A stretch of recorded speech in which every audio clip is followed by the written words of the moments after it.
ধারণা করা হচ্ছে ক্রিপ্টোকারেন্সি আগামী দশকের মধ্যে আর্থিক ব্যবস্থার মূল অংশ হয়ে উঠবে, যেখানে সেন্ট্রাল ব্যাংক থেকে শুরু করে সাধারণ মানুষ পর্যন্ত এর ব্যবহার তৈরি হবে। সাধারণ মানুষ পর্যন্ত এর ব্যবহার করবে।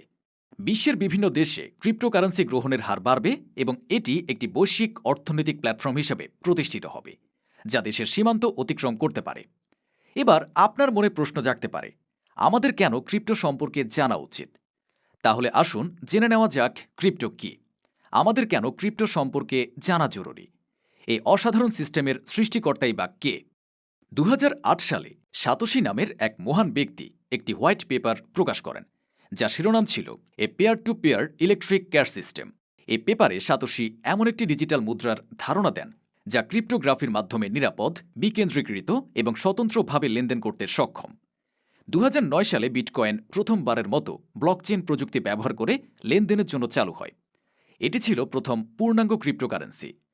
তবে মজার বিষয় হল, বিটকয়েন প্রথম লেনদেন ২০১০ সালে ঘটে।